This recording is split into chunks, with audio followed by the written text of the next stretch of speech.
Hoy quiero hablarles no solo como secretario, sino como un ciudadano convencido de que la mejor inversión que puede hacer un gobierno es aquella que llega al corazón y a las escuelas, porque allí nacen los sueños, se forman los líderes y se construye el futuro de un pueblo.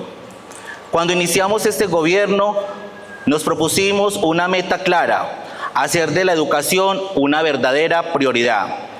No podíamos seguir permitiendo que las brechas entre el campo y la zona urbana continuaran marcando el destino de nuestros niños y jóvenes. Era el momento de actuar. Por eso hoy podemos decir, con orgullo y con hechos, que hemos entregado más de 4.000 kits escolares a estudiantes de todo el territorio municipal, garantizando que ningún niño o joven tenga que iniciar un año escolar sin las herramientas básicas para aprender. Pero entendimos que educar va mucho más allá de entregar útiles escolares. Por primera vez en la historia de nuestro municipio, la jornada extendida llega a las instituciones educativas rurales.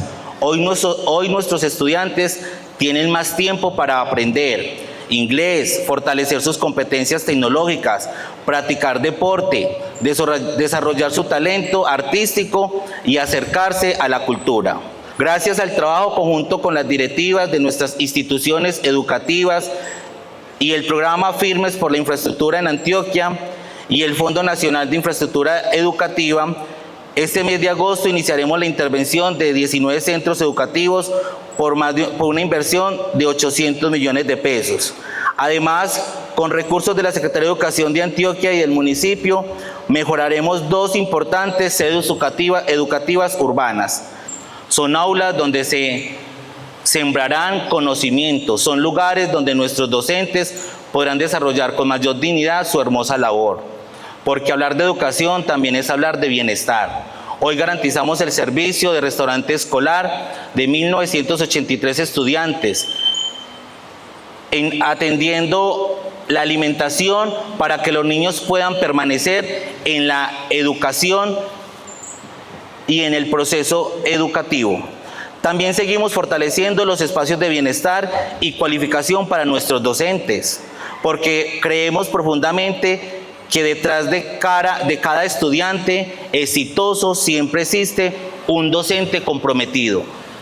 Queremos expresarles nuestro reconocimiento y gratitud a ustedes docentes. Son quienes tienen la vocación, la paciencia, el amor, la transformación. Diariamente viven y desarrollan sus procesos al lado de los niños y jóvenes. Pero nuestra visión va mucho más allá del presente. Vivimos en un mundo donde la tecnología ya no es un privilegio, sino una necesidad.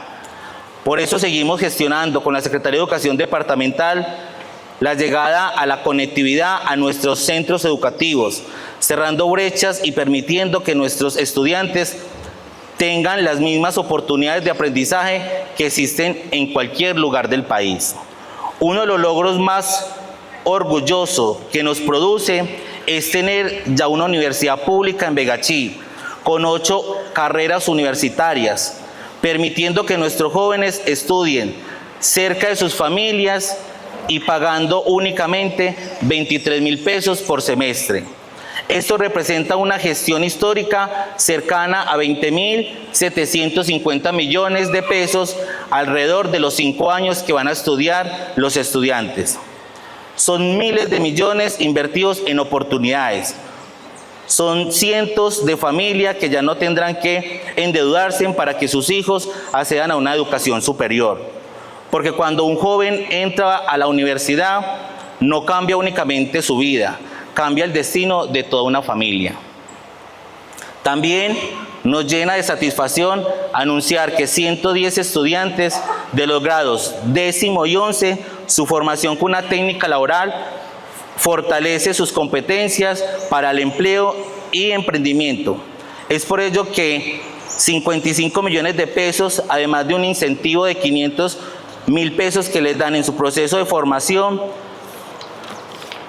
igualmente logran recursos de 308, que vale el semestre de cada estudiante alrededor de 2 millones de pesos.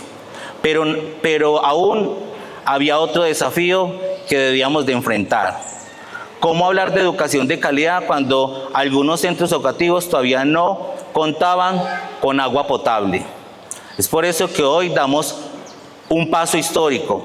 Gracias a la articulación entre la Fundación EPM, la Gobernación de Antioquia y el municipio de Begachí, llevamos agua potable a 10 centros educativos rurales, mediante una inversión de 1.089 millones de pesos por parte de los aliados, porque la dignidad también comienza con un vaso de agua limpia, y nuestros estudiantes merecen estudiar en condiciones seguras y saludables, pero la educación se construye fuera del salón de clase.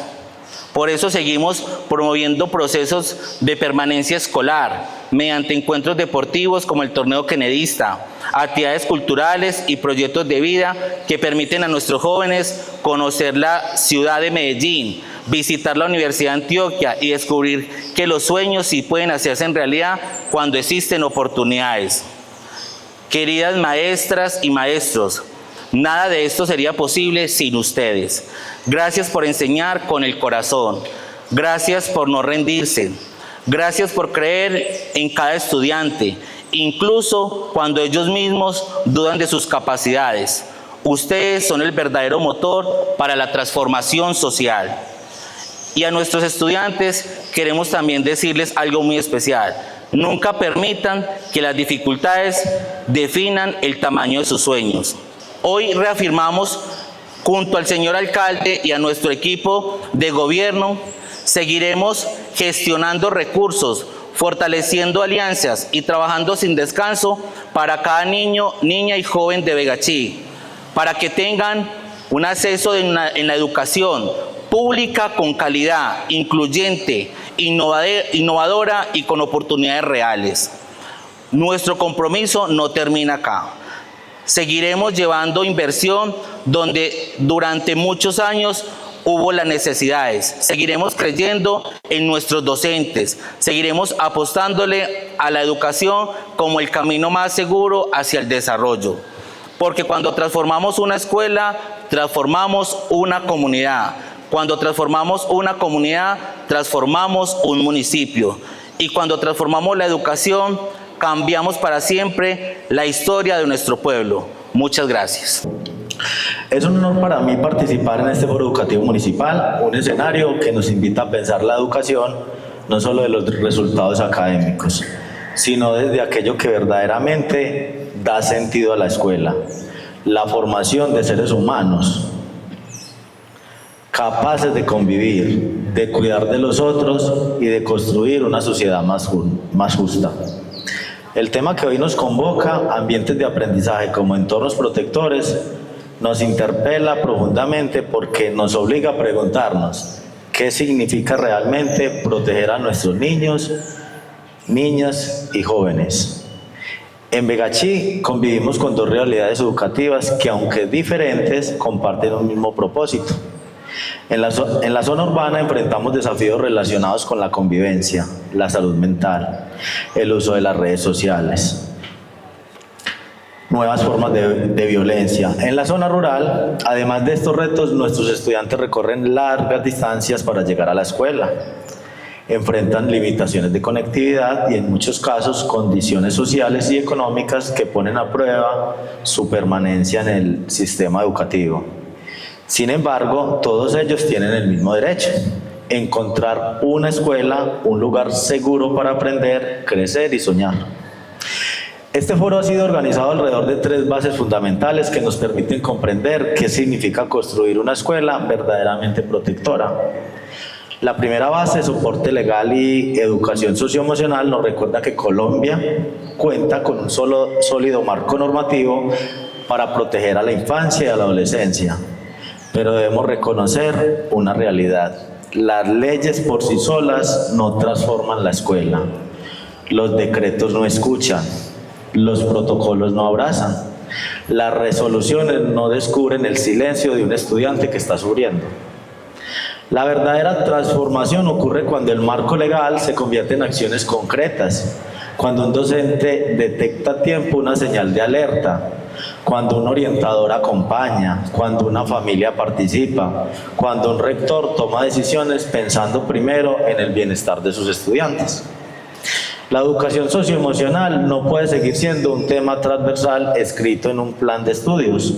Debe convertirse en una cultura institucional que enseñe a nuestros estudiantes a reconocer sus emociones, a resolver sus conflictos sin violencia y respetar la diferencia y comprender que pedir ayuda nunca será un acto de debilidad.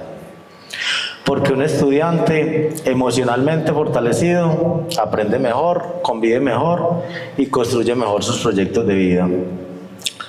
La segunda base, clima escolar y convivencia, nos invita a reconocer que el aprendizaje florece únicamente cuando existe un ambiente de respeto, un ambiente de confianza y un reconocimiento mutuo. Un buen clima escolar comienza con algo tan sencillo como un saludo, una palabra de aliento o la disposición para escuchar. Pero también exige una reflexión crítica. Durante años hemos depositado sobre la escuela responsabilidades que corresponden a toda la sociedad. Esperamos que la institución educativa resuelva problemas de violencia familiar, salud mental, consumo de sustancias psicoactivas, ciberacoso y desintegración familiar. Y la escuela responde con compromiso, con creatividad, con vocación, pero no puede hacerlo sola. Hablar entonces de entornos protectores implica reconocer que la responsabilidad no puede quedarse en el discurso. Las familias deben asumir nuevamente un papel como primeros formadores. Las instituciones educativas debemos continuar fortaleciendo una educación con calidad, inclusión y sentido humano. El Estado debe garantizar condiciones que hagan posible esta tarea. No podemos hablar de ambientes protectores mientras existen unas escuelas con dificultades de infraestructura, aunque ya lo decía Diego, nuestro secretario de Educación, que han hecho muchos avances en infraestructura. Con problemas de conectividad, con tantos kilómetros que recorren los estudiantes con servicios insuficientes. Invertir en educación no es una obligación administrativa, es la decisión más inteligente que puede tomar una sociedad que aspira a construir paz y desarrollo. La tercera base, escuela segura, protectora e inclusiva, nos invita a ampliar nuestra mirada desde el concepto de seguridad. Una escuela segura no es la que tiene más cámaras o más rejas. Es aquella donde un estudiante puede expresar lo que siente sin temor a ser juzgado. Sería difícil, ¿cierto? Donde una niña pueda soñar con ser científica, donde un joven campesino encuentra oportunidades para construir un proyecto de vida sin tener que abandonar su territorio, donde la diferencia no genera exclusión, sino aprendizaje. La inclusión no consiste únicamente en abrir las puertas de la institución, consiste en garantizar que todos participen, aprendan y sientan parte de la comunidad educativa. Y ese desafío nos compromete a todos. Quisiera hacer un reconocimiento a las instituciones educativas urbanas y rurales de nuestro municipio. No competimos por quien enfrenta mayores dificultades, compartimos la misma misión. Mientras unos enfrentan los desafíos propios de la ruralidad, otras viven las complejidades sociales del contexto urbano. Pero todos y todas educamos con la esperanza de formar mejores ciudadanos para Begachí. Por eso, más que señalar diferencias, debemos fortalecer alianzas, compartir experiencias exitosas y comprender que la calidad educativa no depende únicamente de indicadores o pruebas estandarizadas. También depende de la capacidad que tenga una escuela para proteger la vida, fortalecer la convivencia y devolver la esperanza a quienes más lo necesitan. Quisiera terminar con una reflexión. Cuando un estudiante recuerda su paso por la escuela, quizás olvide muchas fórmulas, muchas fechas y conceptos, pero nunca olvidará cómo lo hicieron sentir. Recordará al docente que creyó en él cuando nadie más lo hacía, al compañero que lo incluyó, a la familia que lo acompañó y a una comunidad que entendió que educar nunca ha sido responsabilidad exclusiva de la escuela. Las escuelas no transforman el mundo por sí solas. Transforman a las personas que un día tendrán la responsabilidad de transformarlo, que este foro educativo municipal sea la oportunidad para renovar nuestro compromiso con una educación que proteja, incluya, escuche y dignifique. Porque cuando protegemos un niño, no solo cambiamos una historia de vida, fortalecemos una familia, construimos comunidad y sembramos el futuro de Vegachí. Muchas gracias. Un anciano maestro caminaba junto a su joven discípulo cuando encontraron una escuela donde acaban de instalar el computador más avanzado del mundo. El joven, sorprendido, preguntó: «Maestro, ¿cree que algún día estas máquinas reemplazarán a los profesores?». El anciano sonrió y respondió: «Depende del profesor». El muchacho quedó confundido. Entonces el maestro continuó: «Si un docente solo repite información, la tecnología lo hará más rápido, con más datos y sin cansarse. Pero si un docente inspira, escucha, acompaña, enseña a pensar, ayuda a levantarse después del fracaso y despierta el deseo de aprender, ninguna máquina podrá ocupar su lugar». Al salir de la escuela, el anciano se detuvo frente a un espejo y dijo: «El futuro de nuestra profesión no está en las máquinas, está en el reflejo de cada maestro. Cada día debemos preguntarnos si estamos enseñando contenidos o formando seres humanos». Moraleja: la tecnología puede reemplazar a quien solo transmite información, jamás podrá reemplazar al maestro que educa con humanidad, inspira con el ejemplo y transforma con vidas. Vivimos una época paradójica. Nunca antes la humanidad había tenido tanto acceso a la información y, sin embargo, nuestros niños y jóvenes enfrentan profundas crisis de sentido. Vivimos en una sociedad donde muchos experimentan una constante búsqueda de aceptación inmediata, de reconocimiento en las redes sociales, de satisfacción instantánea y de emociones intensas. Una juventud que, en ocasiones, parece vivir en un permanente éxtasis de estímulos digitales, pero que también enfrenta altos niveles de ansiedad, soledad, violencia, desinformación y dificultades para construir relaciones humanas saludables. En este contexto, el papel del maestro trasciende la transmisión de conocimientos. Hoy el docente es orientador, mediador, líder, referente ético y constructor de esperanza. Cada palabra, cada gesto y cada decisión pedagógica puede cambiar la historia de un estudiante. Por ello, hablar de calidad educativa ya no puede limitarse exclusivamente a los resultados académicos. Debemos hablar de escuelas donde aprender sea inseparable de sentirse seguro, respetado y valorado. Es un lugar donde el error se convierte en aprendizaje y no en motivo de humillación, donde la diferencia se entiende como riqueza y no como motivo de exclusión. La evidencia pedagógica demuestra que los estudiantes aprenden mejor cuando experimentan bienestar emocional y cuando perciben que pertenecen a una comunidad que los acoge y los cuida. Esta visión no surge únicamente en nuestras convicciones personales, encuentra un respaldo en el marco jurídico colombiano. La Constitución política establece que la educación es un derecho fundamental y una responsabilidad compartida entre el Estado, la familia y la sociedad. La Ley General de Educación reconoce la formación integral como el propósito esencial del sistema educativo, mientras que la normativa relacionada con la convivencia escolar y la protección integral de niños, niñas y adolescentes fortalece la obligación de garantizar escenarios seguros, democráticos e incluyentes.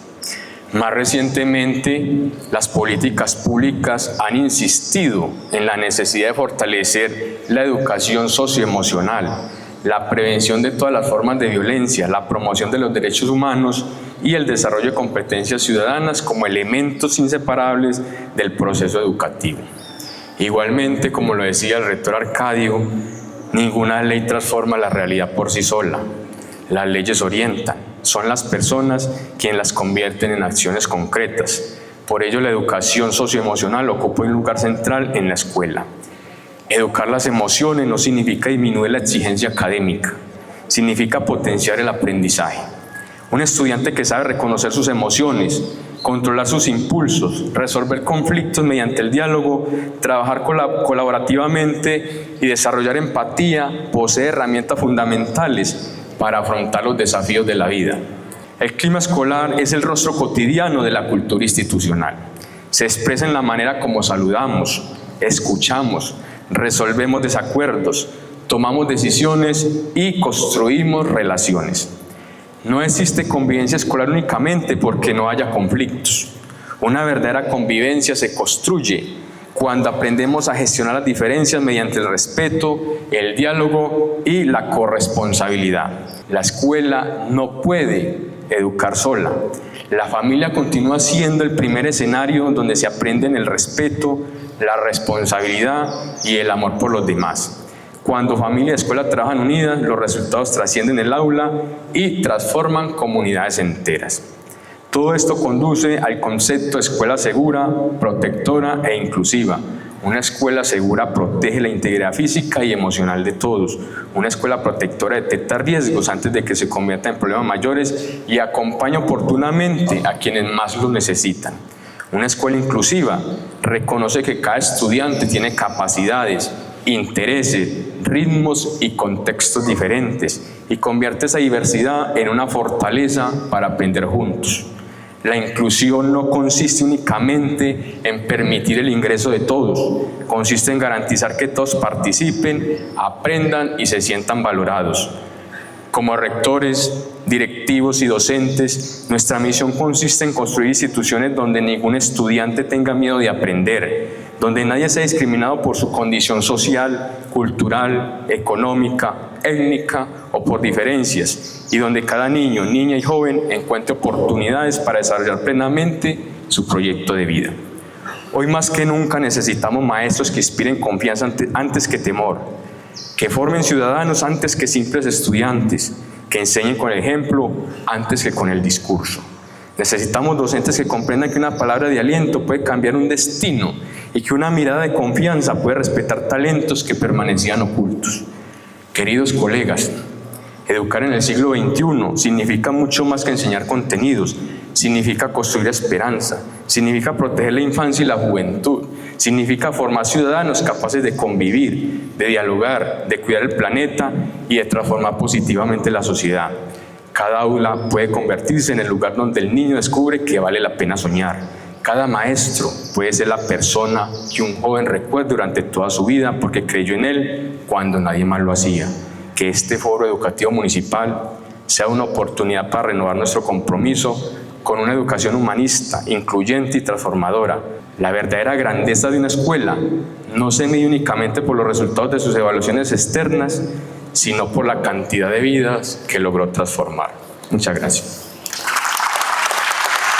Yo creo que muchas veces, me incluyo, somos muy duros, somos muy exigentes con los docentes, pero no valoramos el trabajo, la dedicación que ustedes tienen con su labor, con esta labor social que día a día realizan con cada uno de nuestros niños, niñas y adolescentes. Yo les cuento que cada año nosotros hacemos una campaña y se demora 1 o 2 días si acaso. Para mí son el 1 o 2 días más duros de todo el año. No sé, y a veces cuando estoy en esa actividad pienso en cómo hacen los profesores para hacer eso durante todo el transcurso del año. Hay que llenarse de paciencia. O sea, nosotros los que hacemos la actividad llegamos a nuestras casas al finalizar el día realmente muy cansados, o sea, agotados. Entonces, resaltar esa dedicación, ese esfuerzo a todo nivel que ustedes todos los días hacen. Se llenan cada mañana de paciencia, de dedicación, y yo quiero valorar eso el día de hoy. Porque sin los docentes, siempre se dice, sin los estudiantes esto no tiene sentido, pero sin los docentes tampoco. Muchas veces acá venimos a dar cifras, números de las intervenciones, de esto, aquello, lo otro, pero muchas veces desconocemos que muchos de esos resultados provienen de esfuerzos, de llamados que hacen los mismos docentes. Diego ahorita nos hablaba de que en el último tiempo se invirtieron 3.000 millones de pesos, ¿cierto? De esos 3.000 millones de pesos que se han invertido en infraestructura, 2.100 millones de pesos se deben principalmente, no solo, pero se deben principalmente a una docente, a la profesora Luceli, que cansada de que, por ejemplo, en la sede 3 que ella la tenía en ese momento, se estuvieran inundando, y que coordinó con los padres a ver qué íbamos a hacer, que tocó todas las puertas, que luego también se adhirió nuestro rector, y que aunque se tocaron todas las puertas no fue posible esa coordinación institucional, y que nos tocó entonces meter una tutela para que la gobernación y el municipio hiciera esa intervención, más allá de una gestión. Entonces mire cómo detrás de muchos de esos procesos están esas voces de los docentes que a veces no se reconocen, y yo quiero reconocerla en este espacio, ¿cierto? Muchos de nuestros docentes, especialmente en el sector rural, trabajan con uñas y dientes, a veces casi que sacando de su bolsillo. ¿Cuántos de los docentes rurales no tienen que ayudar a sus estudiantes lidiando con evitar que haya deserción escolar? Es una batalla incansable. Así que este espacio también es para resaltar eso, esa dedicación, ese esfuerzo. Aunque se ha venido trabajando en el tema de infraestructura, todavía falta un montón. Muchas de nuestras sedes todavía necesitan una intervención integral. Nosotros hemos venido trabajando, hemos venido metiendo tutelas con la gestión también de la administración municipal, pero nos falta demasiado. Así que, aunque nosotros digamos que falta demasiado, igual el docente se levanta cada día a ir a trabajar, a ver qué vamos a hacer. Así que, profes, muchas gracias por su dedicación, por su estudio, por su esfuerzo, porque por ustedes estamos hoy acá. Yo todavía recuerdo, yo soy hijo de la universidad pública, y uno como estudiante, con sueldo de estudiante, a veces la está pasando mal. Y recuerdo que en el segundo o tercer semestre, uno pasando dificultades, una vez una docente me dio unas palabras de aliento en la que me dijo que le gustaba mi trabajo, le gustaba lo que estaba haciendo, y yo siento, y puede que la profesora, pues no he tenido la fortuna de volverme a encontrar, puede que sea simplemente unas palabras de aliento que le dio a un estudiante hace 10 años, 10, 12 años, pero esas palabras para mí fueron tan significativas que yo las recuerdo siempre, y fue un motor para poder terminar mi universidad. Lo tuve muy presente. Ustedes tienen un poder muy importante, o tienen una fuerza muy importante en cada uno de sus estudiantes.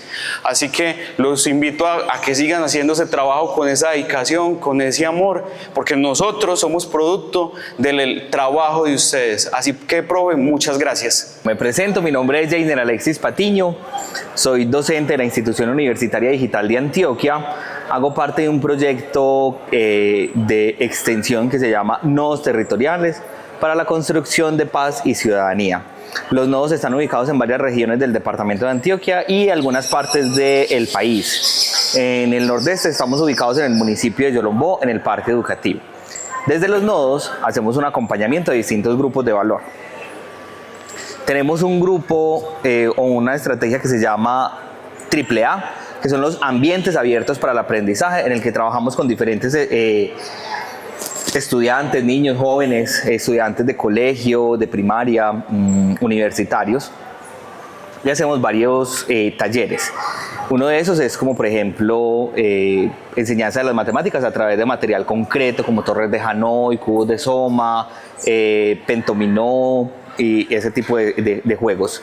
Hay otro que tenemos de observación de insectos y aves para el cuidado del medio ambiente, y otro que es un navegante de estrellas. Enseñamos pues como matemática, literatura a través de los astros. Y tenemos un grupo que se llama, o una estrategia que se llama comunidad docente. Una comunidad docente que hemos venido consolidando desde el año 2022. Este año estamos trabajando con el microcentro de la Escuela Normal Superior del Nordeste para la creación de material concreto para las matemáticas, y en Anorí estamos ejecutando metodologías activas para la paz. Cuando nos invitan al foro, pues nos invitan con un tema que resultó ser retador porque no conocía mucho del tema. Y era legislación para el manejo de las emociones. Pero antes de empezar, quería leerles un cuento que se llama La fábula de las emociones. Cuentan que una vez se reunieron todos los sentimientos y cualidades del ser humano. Cuando el aburrimiento había bostezado por tercera vez, la locura, como siempre tan loca, les propuso: vamos a jugar al escondite. La intriga levantó la ceja intrigada y la curiosidad, sin poder contenerse, preguntó: ¿al escondite? ¿Y cómo es eso? Es un juego, explicó la locura, en el que yo me tapo la cara y comienzo a contar hasta 1.000.000 mientras ustedes se esconden. Y cuando yo haya terminado de contar, el primero de ustedes que yo encuentre ocupará mi lugar para continuar el juego. El entusiasmo bailó secundado por la euforia. La alegría dio tantos saltos que terminó por convencer a la duda, incluso a la apatía, a la que nunca le interesaba nada. Pero no todos quisieron participar. La verdad prefirió no esconderse. ¿Para qué? Si al final siempre la hallaban. Y la soberbia opinó que era un juego muy tonto. En el fondo lo que le molestaba era que la idea no hubiese sido de ella. Y la cobardía prefirió no arriesgarse. 1, 2, 3, comenzó a contar la locura. La primera en esconderse fue la pereza, que como siempre se dejó caer tras la primera piedra en el camino. La fe subió al cielo y la envidia se escondió tras la sombra del triunfo, que con su propio esfuerzo había logrado subir a la copa del árbol más alto. La generosidad casi no alcanzaba a esconderse. Cada sitio que hallaba le parecía maravilloso para alguno de sus amigos. Que si un lago cristalino, ideal para la belleza. Que si la hendidura de un árbol, perfecto para la timidez. Que si el vuelo de una mariposa, lo mejor para la voluptuosidad. Que si una ráfaga de viento, magnífico para la libertad. Así, la generosidad terminó por esconderse en un rayito de sol. El egoísmo, en cambio, encontró un sitio muy bueno desde el principio, ventilado y cómodo, pero solo para él. La mentira se escondió en el fondo de los océanos. Mentira, en realidad, se escondió detrás del arco iris. Y la pasión y el deseo en el centro de los volcanes. El olvido. Se me olvidó dónde se escondió, pero bueno, eso no es lo importante. Cuando la locura contaba 999.999, el amor no había encontrado sitio para esconderse, pues todo se encontraba ocupado. Hasta que divisó un rosal y enternecido decidió esconderse en sus flores. 1.000.000, contó la locura y comenzó a buscar. La primera en aparecer fue la pereza, solo a 3 pasos de una piedra. Después escuchó a la fe discutiendo con Dios en el cielo sobre zoología. A la pasión y el deseo lo sintió en el vibrar de los volcanes, y en un descuido encontró a la envidia y, claro, pudo deducir dónde estaba el triunfo. Al egoísmo no tuvo ni que buscarlo. Él solito salió disparado de su escondite, que había resultado ser un nido de avispas. De tanto caminar sintió sed y al acercarse al lago descubrió la belleza. Con la duda resultó más fácil todavía, pues la encontró sentada sobre una cerca sin decidir aún a qué lado esconderse. Así fue encontrando a todos: al talento entre la hierba fresca, a la angustia en una oscura cueva, a la mentira detrás del arco iris, mentiras, si ella estaba en el fondo del océano, y hasta el olvido, que ya se le había olvidado que estaban jugando a las escondidas. Pero el amor no aparecía por ningún lado. La locura buscó detrás de cada árbol, bajo cada arroyuelo del planeta, en la cima de las montañas, y cuando estaba dándose por vencida, divisó un rosal y las rosas. Tomó una horquilla y comenzó a mover las ramas, cuando de pronto escuchó un doloroso grito. Las espinas habían herido en los ojos del amor. La locura no sabía qué hacer para disculparse. Lloró, rogó, imploró, pidió perdón y como castigo hasta prometió ser su lazarillo. Cuenta la leyenda que desde entonces, desde que por primera vez se jugaron a las escondidas en la tierra, el amor es ciego y la locura siempre lo acompaña. ¿Cuántas hemos hecho locuras por amor? Yo creo que una locura por amor fue volvernos docentes. Eso es amor por lo que hacemos, definitivamente. Entonces, este fue como un preámbulo, como una preparación para lo que vamos a hablar hoy. Hoy vamos a hablar de un poco de legislación, de la ley 2503 de 2025, pero no quiero que sea como aburrido, que sea hablar de leyes, de qué decreta, qué busca, sino más bien conversemos un poco de eso. Más o menos, a mí me gusta hacer el chisme. A mí me encanta saber la vida de la gente, de los lugares, a mí eso me apasiona. Entonces, vamos a chismosear un ratico.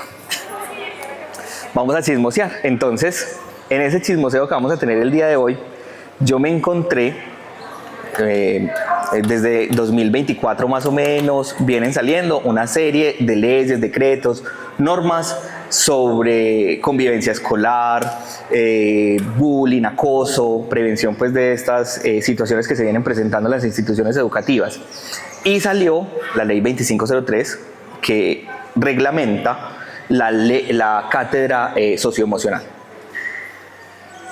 Pero me he encontrado y buscando, me surge que todo está orientado al estudiante. Y eso me generó una alerta. Y yo me preguntaba, todo está enfocado al cuidado, al manejo de las emociones del estudiante. Pero ¿quién cuida las emociones del docente? ¿Qué estrategias, qué programas, qué protocolos hay para cuidar la salud mental del docente? Entonces se nos ocurrió hacer una investigación, primero un rastreo bibliográfico que hable que hablara de salud mental y cuidado de salud mental de los docentes. Nos hemos encontrado que desde salud ocupacional se han publicado ciertos artículos que hablan de síndrome de Burnout, estrés y ese tipo de información, pero algo que hable propiamente de la salud mental de los docentes hay muy poco en Latinoamérica. ¿Por qué creen ustedes que surge o que se hace necesario que surja una ley que cree una cátedra socioemocional?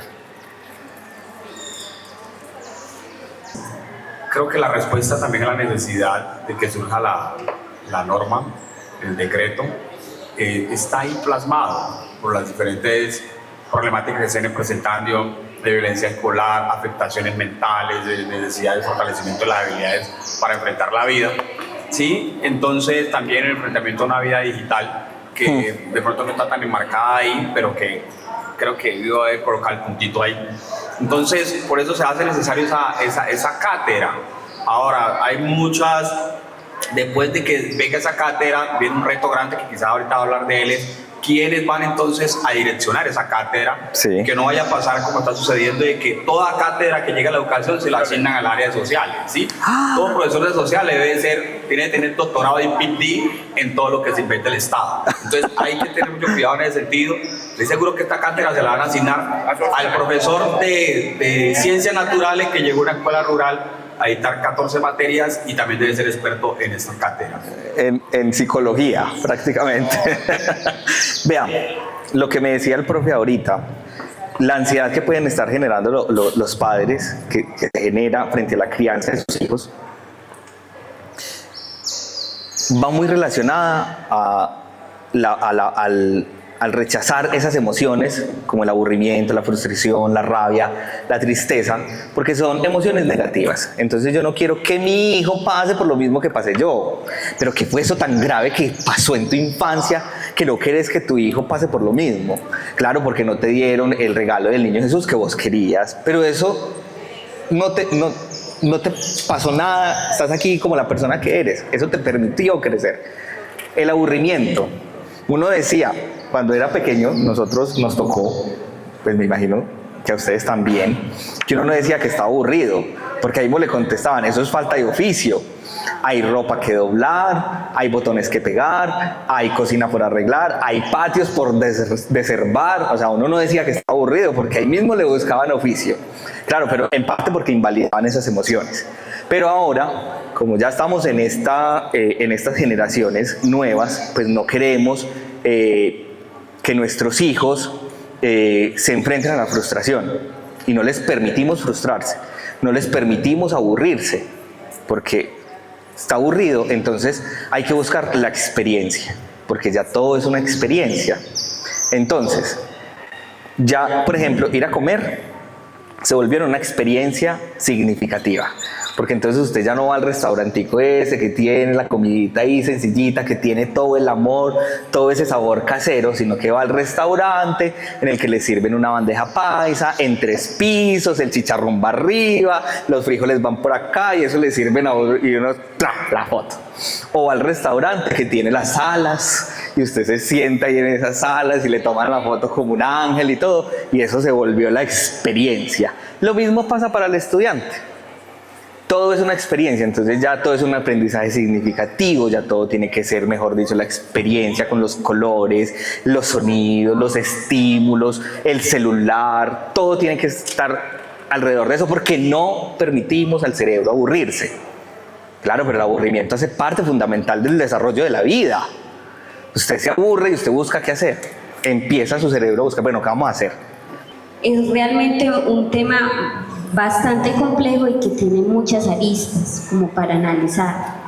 Pero yo siempre he pensado que toda la parte de la convivencia y de los problemas como tal vienen dados porque nuestras comunidades, nuestra familia, nuestro territorio, hablemoslo aquí en Colombia, ¿cierto?, no tienen un estado de bienestar, no hay unas condiciones, digamos, a nivel social, educativo, cultural, y que eso no depende de nosotros, ¿cierto? Son externos a nuestra labor, pero que todo el tiempo están permeando o influyendo en la escuela.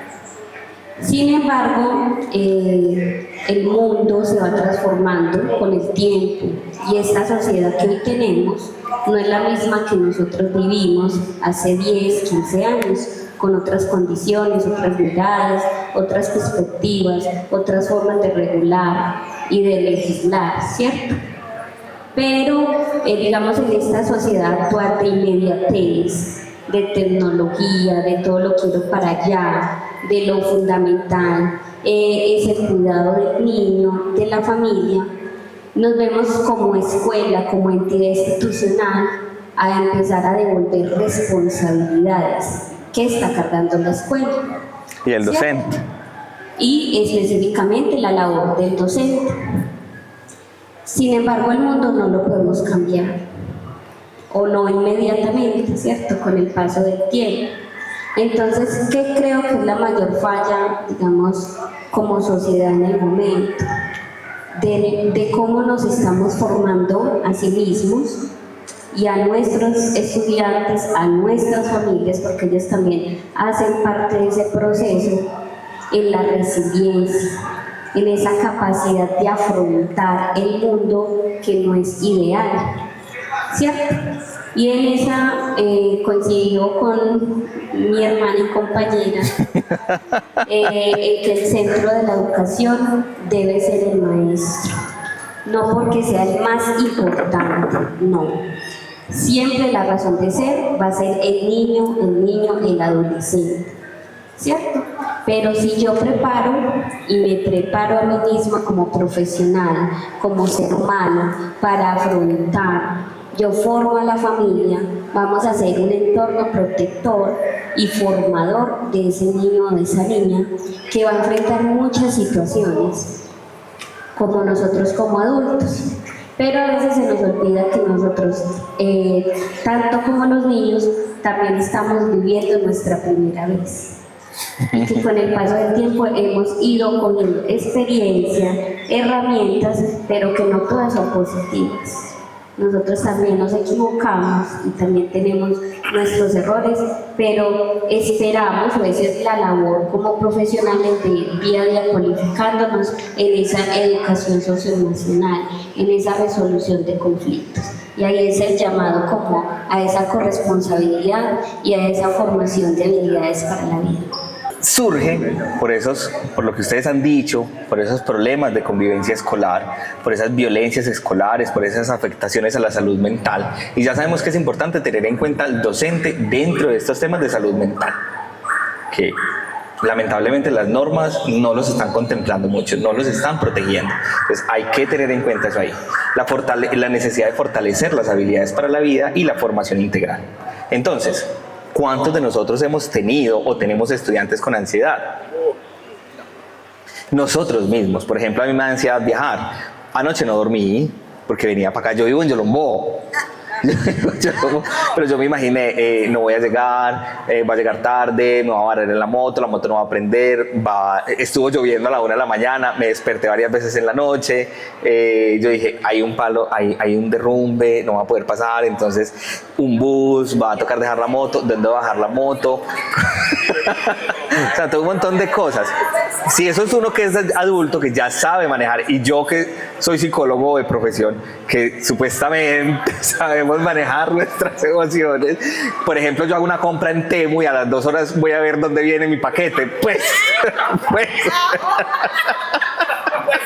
Pues apuesto que a ustedes les ha pasado lo mismo. Se ven reflejados en mí. ¿Para qué vamos a decir bobadas? ¿Cuántos han tenido conflictos entre compañeros o cuántos han tenido situaciones de violencia o intolerancia o problemas familiares en el día a día? Constantemente. Si eso que somos adultos, lo vimos hace poquito con las elecciones presidenciales, que se generó tanto debate, tanta polarización, que nos dividimos tanto. Ahora imagínense unos niños que apenas están aprendiendo a manejar sus emociones, que apenas están aprendiendo a conocerse, que están formando su carácter y su personalidad. Ahora los adolescentes que están en ese desorden emocional, que de un momento a otro esas emociones se disparan, que esos neurotransmisores van volando. Entonces se hace necesario, antes de todo eso, pues hablar de esas leyes, de esas leyes o de esas normas que buscan regular o enseñar un poco el manejo de esas emociones. La Constitución Política de Colombia establece que la educación es un derecho fundamental y debe formar ciudadanos en derechos humanos, en democracia, en paz, en participación, en respeto por la dignidad humana. Tenemos la ley 115 del 94 que define los fines de la educación colombiana y pues yo creo que esa es la que más han estudiado ustedes. La ley 1620 de 2013 por la cual se crea el Sistema Nacional de Convivencia Escolar y Formación para el Ejercicio de los Derechos Humanos. La ley 1732 de 2014 por la cual se establece la Cátedra de Paz, y yo creo que a esa fue la que le descargaron a los docentes de ciencias sociales. Y la ley 2383 de 2024, bueno, y a partir de 2020 más o menos empiezan a surgir unas leyes enfocadas a este tema de la salud mental, de la convivencia, de las relaciones humanas, y la 2383 de 2024 pues por medio de la cual se promueve la educación socioemocional en las instituciones educativas de preescolar básica y media. La ley 2414 de 2024 por la cual se fortalece la educación de habilidades sociales y emocionales en instituciones educativas, y la ley 2491 de 2025 por la cual se incorpora el componente de competencias socioemocionales en los proyectos educativos e institucionales. Y surge la 2503 de 2025, hace un año fue sancionada esta ley, por medio de la cual se crea y se implementa la Cátedra de Educación Emocional en las instituciones educativas de preescolar, básica y media. ¿Y qué es lo que busca esa ley? Pues muchas veces pensamos que esta ley pues, apareció de un momento a otro, en realidad no. Eso viene desde unos antecedentes, los que les mostré ahorita, y surge pues como esa necesidad de crear esa ley. Esa ley viene con unos antecedentes, viene cargando pues como unas leyes que han venido poco a poco hablando de la importancia o haciendo como un llamado de atención a la educación emocional, y se crea esa cátedra. En Colombia llevan más de 30 años construyendo ese sistema educativo que pretende formar ciudadanos. Ahí venimos trabajando desde eso, que implica formar también a esas personas capaces de comprender y gestionar sus propias emociones. Bueno, entonces, ¿cuál es el propósito de la Cátedra de Educación Socioemocional? Pues busca desarrollar en los estudiantes el autoconocimiento, el desarrollo, la regulación emocional, la autonomía, la empatía y habilidades para la vida del bienestar colectivo. La ley establece que la educación emocional debe promover el desarrollo integral de las personas, fortaleciendo entonces sus capacidades, el componente emocional, el componente social, que permita mejorar la convivencia en todos los aspectos de la vida, no solamente en lo educativo. La cátedra no es una materia aislada. Entonces no piensen que eso se le va a delegar a una persona. Esto debe ser transversal. es una responsabilidad de toda la comunidad educativa. Quiere decir que todos los docentes deben estar preparados e incluir ese componente emocional dentro de cada asignatura. ¿Cuántos de ustedes han comprado un libro y no lo han leído?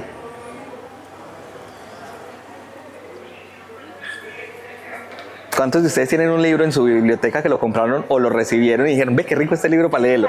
¡Pra! Lo guardaron allá. O que se lo regalaron. Vamos a leer este libro. ¡Pra! Ahí está en su biblioteca. ¿O cuántos de ustedes trataron de aprender una nueva manualidad, compraron los materiales, trataron de hacerlo, la dejaron ahí guardadita? Estos días la termino. Se cansó, se aburrió, se frustró. Lo mismo pasa entonces con las matemáticas o con un nuevo aprendizaje. Sería entonces una de las responsabilidades dentro de la cátedra socioemocional, dando su clase, decir, bueno, el estudiante no está entendiendo el tema, ya está frustrado, ya está enojado, no está gestionando bien sus emociones y el currículum me dice es que tiene que aprender este tema ya. Pero el estudiante no está preparado. Es como el libro todavía no está listo para que usted lo lea. No es que usted no esté listo para leerlo, es el libro el que no está listo.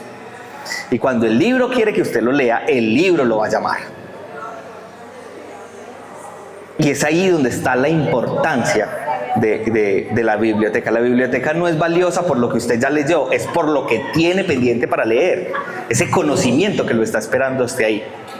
Entonces, si miramos de esa manera, pues el estudiante todavía no está, el tema no está preparado para el estudiante. Entonces, hay que saberlo manejar, saberlo llevar, y usted como docente pues debería estar preparado para saber y leer el momento en el que el estudiante está listo para aprender ese tema. Porque si no se va a frustrar. Lo que nos pasó, yo elegí carrera pensando que no tuviese matemáticas. Y no debería ser así. Entonces, ese es uno de los aportes más importantes de esta ley. Esos lineamientos que buscan que sea transversal a todas las áreas del conocimiento que debería estar aprendiendo un estudiante. Listo. Tenemos unos componentes que va a desarrollar esta ley, que son unos componentes socioemocionales, unas competencias ciudadanas, y los lineamientos pues están organizados como en 4 grandes componentes o relaciones. Yo conmigo mismo, yo con los otros, yo con la sociedad, yo con el mundo. Eso es lo que busca esa ley. Entonces, esto significa que la educación emocional no se limita al bienestar individual. También busca entonces fortalecer la convivencia. Y eso es lo que está, el reto que tenemos ahora. Ahora, ¿quiénes son los responsables? Pues esto es una responsabilidad compartida. Esto suena muy bonito en el papel. Entonces aquí les parece muy gracioso muchas cosas, porque lo que vos decías, vos te quedas pegado en el de matemáticas, pero era tu condición en ese momento. Los de ahora no, los de ahora hacen, me quedé pegado en este ejercicio, hacen como cuando nos están viendo TikTok, hacen así, claro. El otro ejercicio así no hayan entendido o así lo hayan resuelto, de cualquier manera el otro. Entonces, ese tipo de normatividad se está sacando ahora para flexibilizar la educación de los chicos. Creo que no va por ahí, porque realmente yo creo que al muchacho hay que decirle, si no estás preparado para afrontar ese mundo que está afuera, te tienes que quedar aquí hasta que estés preparado. O sea, hay que darte las herramientas, porque si no te van a castigar y muy duro. Y tal vez por eso, en los primeros semestres de las universidades, hay esa deserción tan alta. Abandono de las carreras. Me encuentro que cuando llegan los estudiantes como a sexto semestre, llegan con dificultades que debieron haberse resuelto en el colegio. No saben redactar, no saben leer académicamente, porque no es lo mismo leer un cuento, leer un artículo, bueno, no saben hacer eso. Entonces nos pusimos a pensar en la universidad, a decir, bueno, ¿de qué manera nos vamos a preparar para que el estudiante antes de entrar a la universidad sepa lo que se va a enfrentar? Entonces dijimos, bueno, vamos a hacer un pre-U, que es una de las estrategias que también desarrollamos, de lo que supuestamente el estudiante debe haber aprendido en 10º y en 11, nosotros lo fortalecemos y pasa a ser un curso nivelatorio que se llama Ser-U Digital, que yo ya no le voy a enseñar a usted cómo se escribe, cómo se lee, porque usted ya debe saber eso. Yo voy a coger el tema, voy a coger un tema, por ejemplo, deforestación o el cambio climático. Lo voy a poner a leer un artículo sobre eso.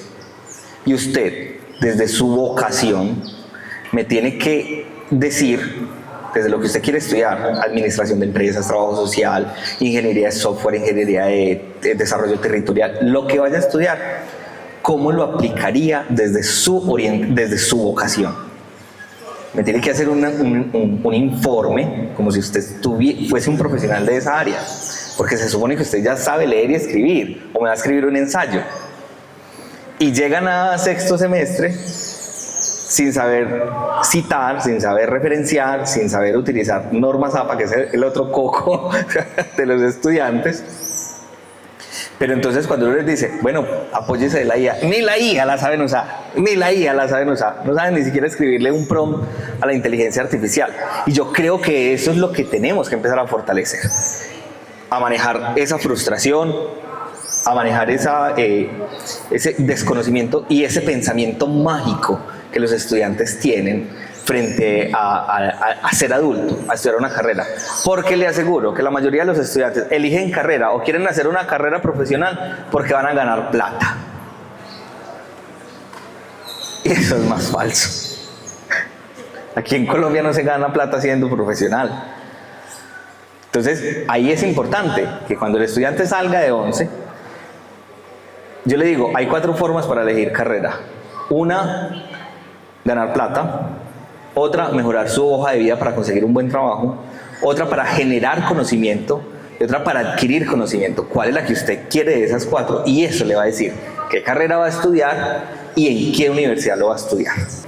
Se crearon unos estamentos o unos comités a partir de la ley. Entonces tenemos la Comisión Nacional de Seguimiento y Evaluación, un comité científico, académico y técnico, y un Comité Nacional de Convivencia Escolar con unas nuevas funciones. Ya sabemos entonces que estos diferentes comités tienen como la tarea de diseñar los lineamientos, hacer seguimiento, formular recomendaciones, coordinar la implementación, evaluar los resultados. ¿De qué manera se van a evaluar estos resultados? Se van a evaluar a través de las pruebas de estado. No sabemos de qué manera, si se va a meter un nuevo componente dentro del examen Saber 11, si va a ser como transversal, no se sabe todavía, estamos esperando a ver qué es lo que va a pasar, pero el ICFES es el que le va a hacer seguimiento a esa cátedra. ¿Qué debe hacer el docente? El docente debe integrar las competencias emocionales en sus clases, esto es de todos. Recuerden entonces que ustedes no se van a convertir en terapeutas o psicólogos. Su papel entonces es más pedagógico, que sería enseñar, acompañar, orientar, observar, fortalecer habilidades, activar rutas institucionales que el estudiante necesite. Por ejemplo, el estudiante cuando comete un error de ortografía con la B y la V, con ver, por ejemplo, que escribe ver, del verbo ver, con B. ¿Listo? Sencillito. Un ojo ve, el otro ojo ve, todo lo que sea de ver es con V. Ya. Eso es un aprendizaje significativo. Y eso es lo que debe empezar a aplicarse en el aula de clase. Y no esa experiencia, pues, la rimbombante, la bomba, los colores, ese estímulo, porque seguimos volviéndonos adictos a la dopamina. Seguimos haciéndonos adictos a esos estímulos constantes. Por ejemplo, cojan su celular, saquen su celular, configuraciones o configuración o ajustes, y cuando estén ahí van a ir a la parte de abajo, van a ir hasta el final y van a entrar al que dice controles parentales y bienestar digital, en la parte de abajo. Sí, los iPhones también hacen esa función, pero es una ruta distinta. Y ahí les va a mostrar cuántas horas pasan ustedes en la pantalla de su celular. Y lo pueden ver en el día a día, cuántas horas pasaron ayer, cuántas horas pasaron antier. Y les va a mostrar qué aplicaciones visitan más. Y se van a encontrar, si ustedes hacen este ejercicio con sus estudiantes, se van a encontrar que hay estudiantes, yo me he encontrado estudiantes con 12 horas activos en la pantalla en el celular. 12 horas de estímulos constantes. Listo. Entonces, Ustedes no van a ser psicólogos aquí para redondear y finalizar, ustedes no van a hacer el papel del psicólogo, sino que simplemente van a continuar con su papel pedagógico. ¿Qué debería estar haciendo la institución ahora mientras sale la implementación de esta ley y se establece cuáles son los lineamientos con los que vamos a trabajar? Deberíamos estar actualizando el PEI, deberíamos revisar el currículo, fortalecer el manual de convivencia, capacitar a los docentes, articular las rutas de atención y vincular a las familias. Y esto no es una responsabilidad solo del docente orientador, esto es una responsabilidad de todos. ¿Listo, profes? Resulta de que si yo voy a hablar de santuario, tenemos el primero, que es el que nos llama el día de hoy. El santuario del municipio de Vegachí. Un municipio de la región del nordeste antioqueño con una alta vocación agrícola y minera. Por lo tanto, ya tenemos la primera limitación. Quienes viven la ruralidad, que viven la zona minera, saben que en estos lugares difícilmente vamos a encontrar familias tradicionales, tal cual como lo establece la normatividad, porque para Colombia, siendo un estado laico, siendo un estado pluralista, todavía la norma la cuadriculan en que la familia es papá, mamá, hijo. Pero vayamos a las realidades de este contexto, de este santuario. Tenemos madre cabeza de hogar, o a veces tenemos papás que por la premura de llevar el recurso a la casa para satisfacer las necesidades, papá y mamá le toca trabajar, porque no vivimos la época de hace 20, 30, 40 años atrás, que ese hombre trabajaba, era el sustento de la casa, y la mamá se encargaba con ese pilar formativo del menor. Con esa limitación ya empieza como que la mesita a tambalear, porque desconocemos esas realidades. Pero ojo, ¿culpa de quién? Del centralismo estatal.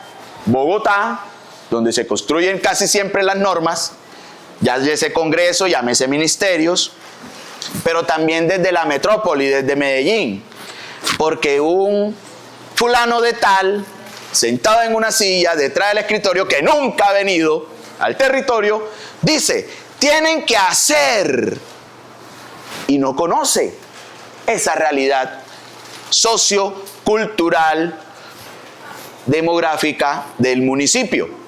Y entonces hay que entender que la escuela, aplicando ese concepto de las ciencias naturales, del tampón o solución amortiguadora, se convierte en el escenario donde el muchacho, toda esa problemática que trae de afuera, acá nosotros se la minimizamos. Tratamos de que no trascienda y se complique, porque él es el centro del proceso educativo. El muchacho viene sin desayunar y lo primero que uno piensa, PAE, la calidad del alimento. Y al que le ha tocado la ruralidad, sabe lo que es tener que un domingo, pensando en el muchacho, vaya y échese el costal con el mercadito, porque tengo 5 muchachos en mi escuela, en mi sede, para garantizarles que al menos tengan algo que comer, porque en la casa posiblemente me lo van a mandar sin desayunar. Y si hay desayuno, el almuerzo está embolatado. Así de sencillo. Entonces, nosotros somos ese amortiguador, porque tratamos desde la pedagogía, desde la academia, evitar que el muchacho termine alimentando los grupos de microtráfico y grupos de violencia. ¿Qué proceso pedagógico de calidad puedo llevarle al muchacho cuando a mí me tienen llene reporte y llene formatico y la reunión, que esto y lo otro, porque llegó el capacitador de Seduca, de Confenalco, de X o Y y Z lugar? Ese es un tiempo que llamamos administrativo, pero que en la realidad estamos dejando a un lado a ese sujeto central del proceso educativo. Y nos la venden la idea, estamos invirtiendo en educación, sí. Pagar una capacitación de 30 millones de pesos, 20 millones de pesos, yo creo que salía más rentable en vez de venir a hablar de mallas curriculares, que todos tuvimos un proceso formativo en el pregrado, si está como licenciado, si es docente, ya usted ha hecho una especialización mínimamente o una maestría para que pueda validar su ingreso en el escalafón que tiene que ver con pedagogía, y le tocó ver sobre ese tema. Esos 20, 30 millones de ese contrato me sirven a mí para mejorar techo, me sirve a mí para dotar por lo menos alguna librería para la biblioteca, para el trabajo con el muchacho, optimizar los computadores o compra de computadores. Pero no, más fácil, cojo al maestro, lo llevo a un espacio de capacitación y me estoy olvidando del principal actor, del muchacho.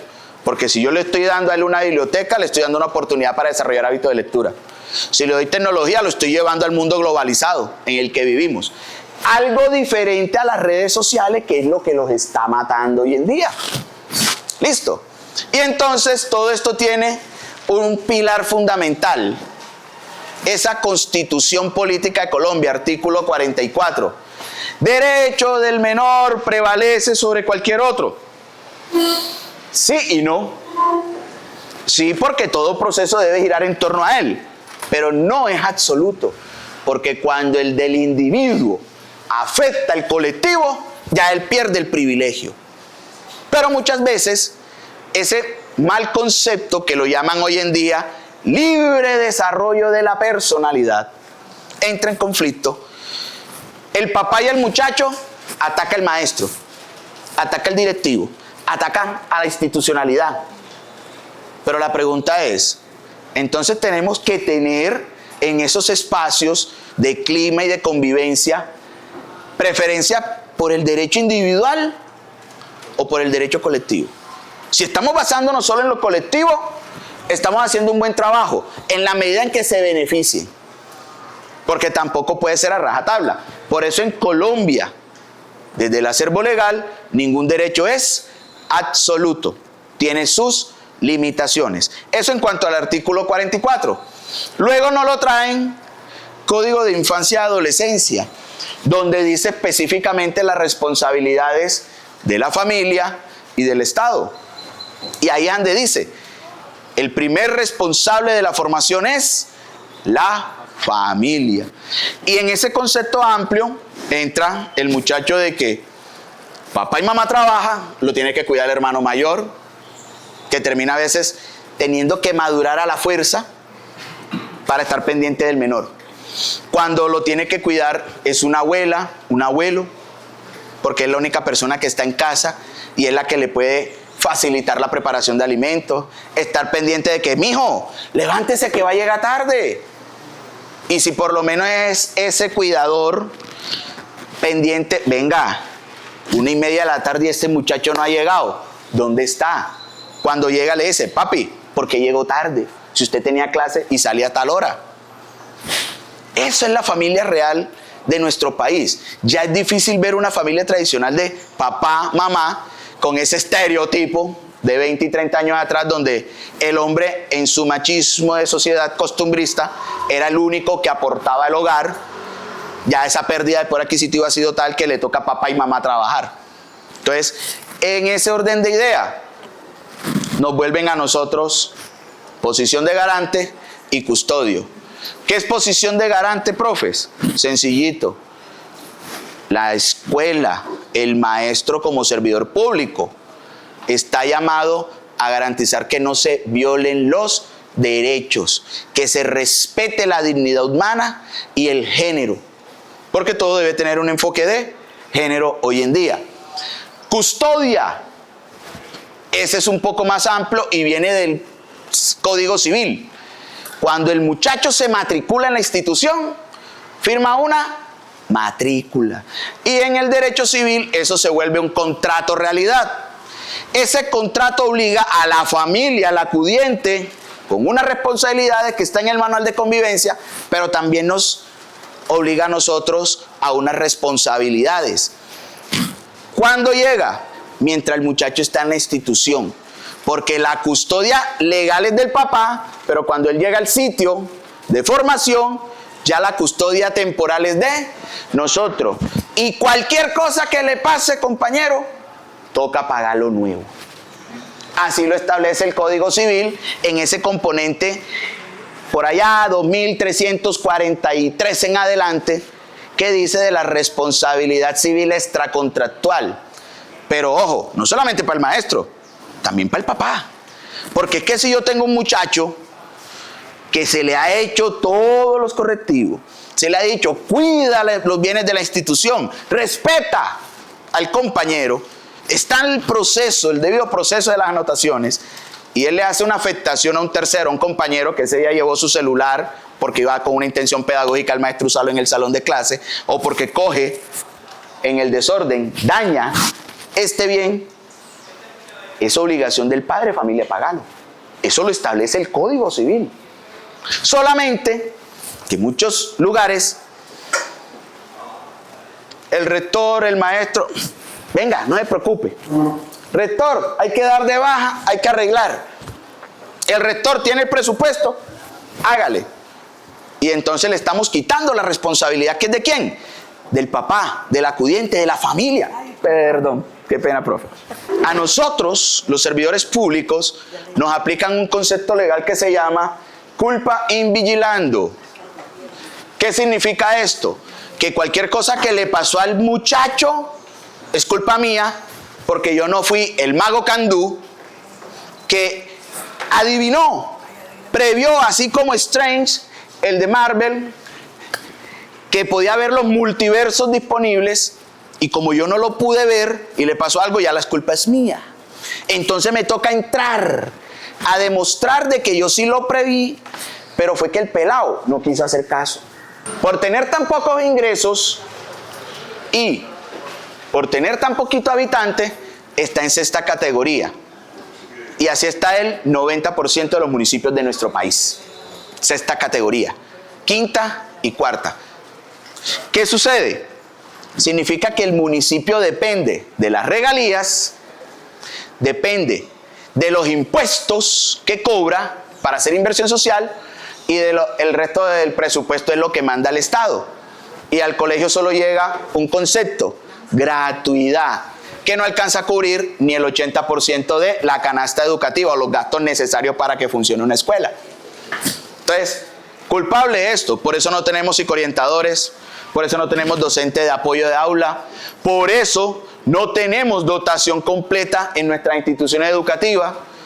Y entonces al alcalde, al personero, al rector, al maestro le toca estar haciendo gestiones, y cuando no puede hacer las gestiones, demande al Estado.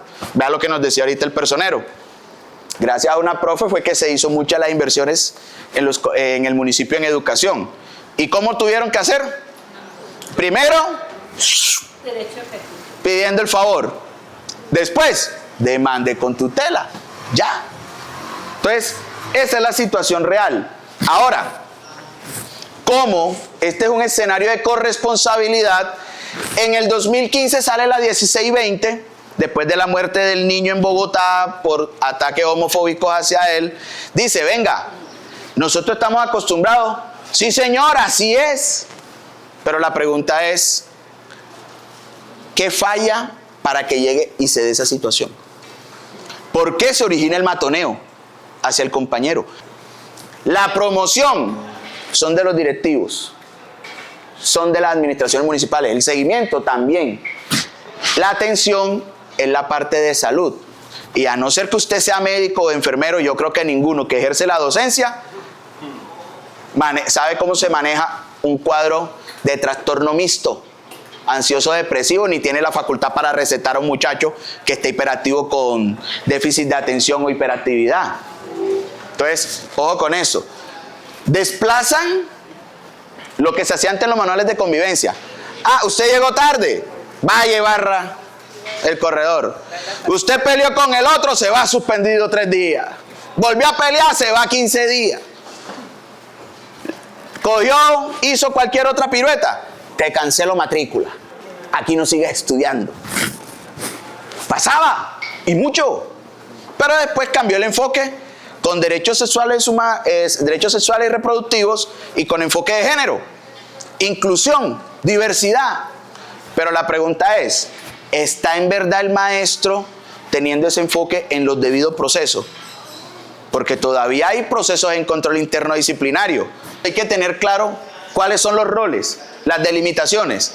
Docente y directivo, nuestro poder es pedagógico. Nosotros no somos terapeutas. Somos custodios, sí, pero nosotros solo activamos ruta. ¿Cómo es posible que a veces en algunos colegios los pelados se citan por redes y a mí como profesor me toca hacer de papel de investigador de esa amenaza o esa citación por redes sociales? Ese bullying que se hacen en TikTok, Instagram, Facebook todavía. Ese no es papel de nosotros. ¿Ese es papel de quién? Del Estado, de la policía. Por eso la policía tiene el componente de ciberpolicía, todo el que hace ese seguimiento en redes, plataforma. Pero ojo con esto, en el proceso central está ¿quién? El padre de familia. Él a nosotros nos delega temporalmente la custodia, pero él debe responder.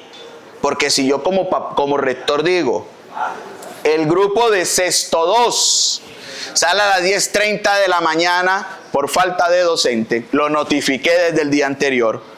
¿Cuál es la obligación del papá?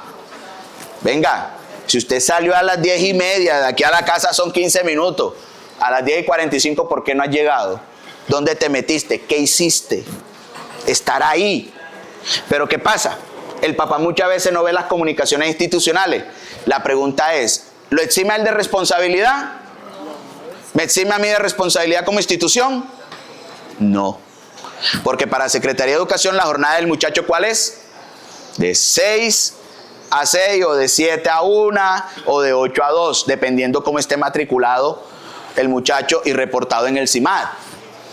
En ese lapso de tiempo, a mí me toca como institución entonces llegar a decir, yo avisé, si él no vio, ya él responde, pero ya yo como institución, como maestro, estoy absuelto. Listo, lo que les decía ahorita.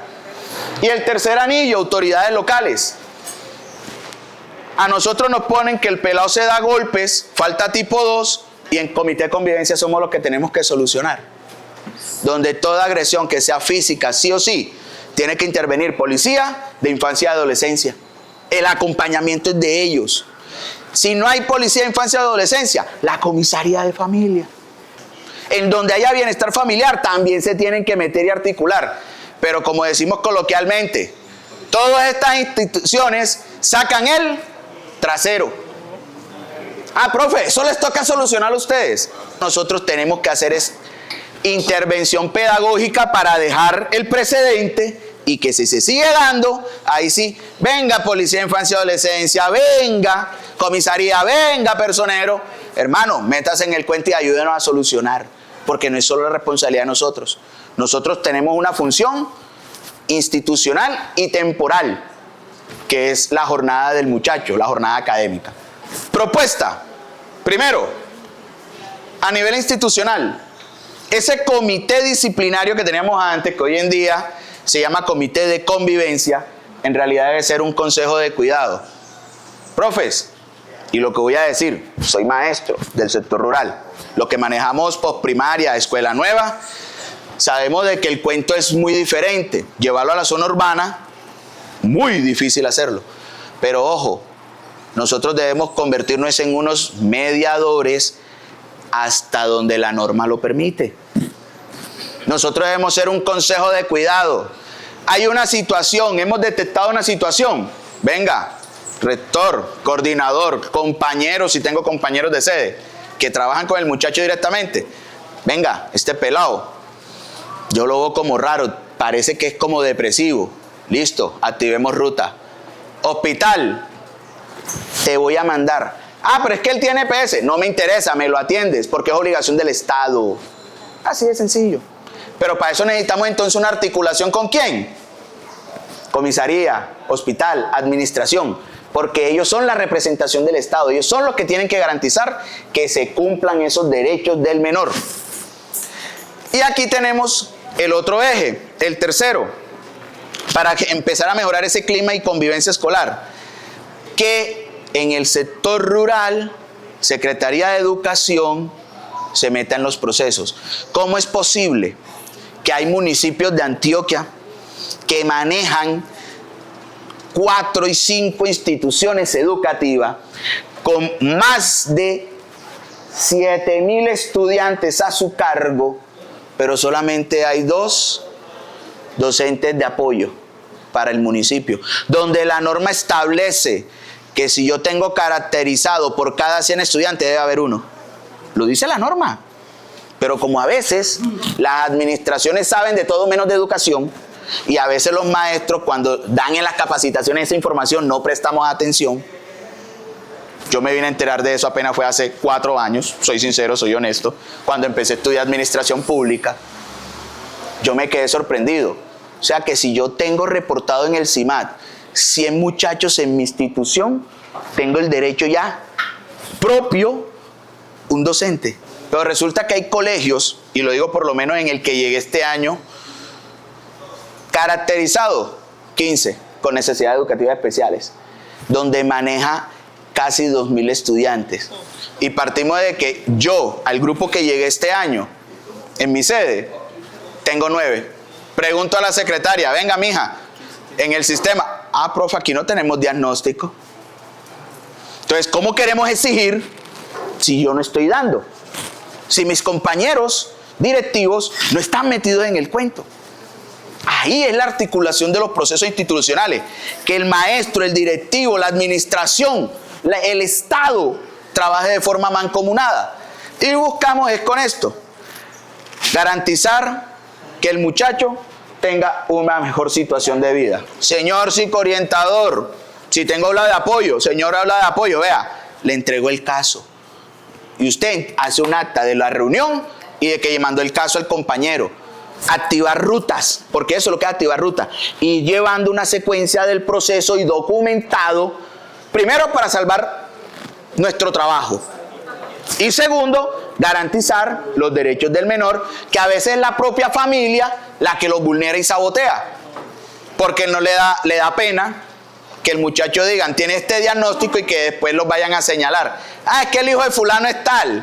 Piensan más en el orgullo de ellos como papá que el bienestar del menor. Listo. Los límites. El primer límite, y eso en química se llama reactivo límite. Cualquier sustancia que se consume primero o se agota primero, detiene el proceso.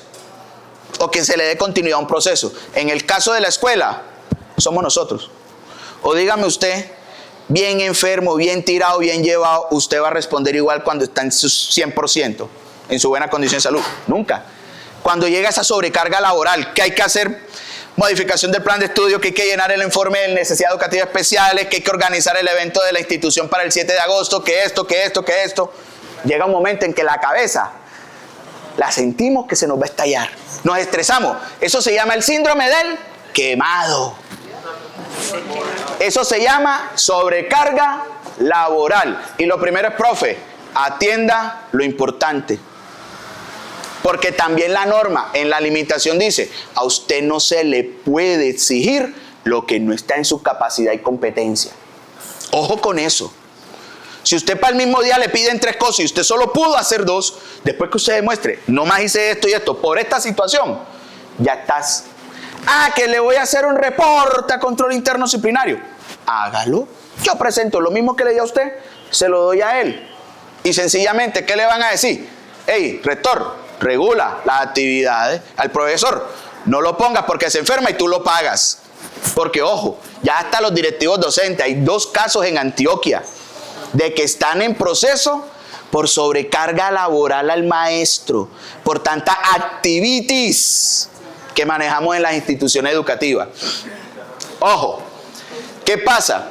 Si el maestro se agota, se consume, lo incapacitan, ¿quién es el que queda en condición de vulnerabilidad? El estudiante.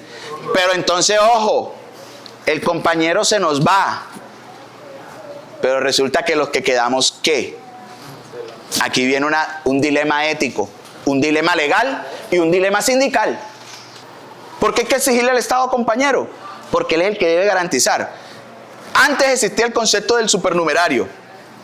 Es más, resulta que si yo tenía a la compañera en primaria, grado 5, la tenía como la docente para grado quinto con toda la materia, o sea, monodocente, porque monodocente no es solamente todos los grados, un solo docente, también puede ser un solo docente que da todas las asignaturas dentro del modelo flexible, y resulta que ella me la incapacitaron por laringitis porque el espacio locativo no le permitía trabajar bien su clase. Es de forma reiterativa las incapacidades de ella. Como director, antes, ¿qué se podía hacer? Secretaría de Educación, asignen el presupuesto, un adicional de horas extra para cubrir. Y entonces el rector, ¿qué hacía? A un compañero de jornada contraria, venga, ¿quiere ganar una horita extra para que me trabaje el grupo? Se podía.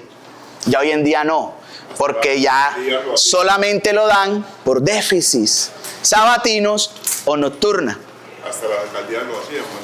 Las alcaldías, cuando tenían un buen rubro, y estamos hablando hasta el 2006, cuando finalizó el primer mandato del señor aquel, que él les quitó esa potestad administrativa en la descentralización de recursos, se perdió esa oportunidad de ayudarnos entre todos. Es más, listo, yo soy docente. Antes el rector en su autonomía podía descargar a un maestro, me le asignaba proyectos de acompañamiento y así me sostenía una planta de cargo. Ya eso se perdió. Si la familia es anillo protector, formador, tiene una obligación: validar la autoridad.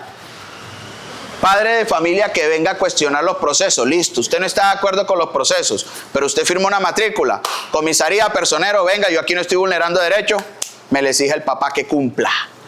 Ese cuentico del libre desarrollo de la personalidad y la alcahuetería del padre de familia se acaba con la aplicación de la sentencia T-366 del 2015, la cual dice, pensando en el derecho colectivo, si usted lo sabe redactar y manejar, usted puede ponerle freno a que el pelado que quiera hacer lo que le da la gana, se le empieza a poner freno. Y lo mismo al papá.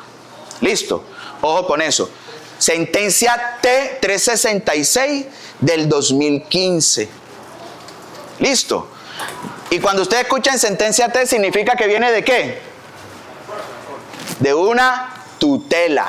Listo. Entonces, compañero, finalizamos ahí, faltaron unas diapositivas más, pero yo me comprometo a mandarle el documento técnico. Vamos entonces a hablar un poquito de qué es Escuela Segura, Protectora e Inclusiva. Bueno, mucho gusto. Me voy a presentar para que tengamos como un contexto, no solamente del perfil,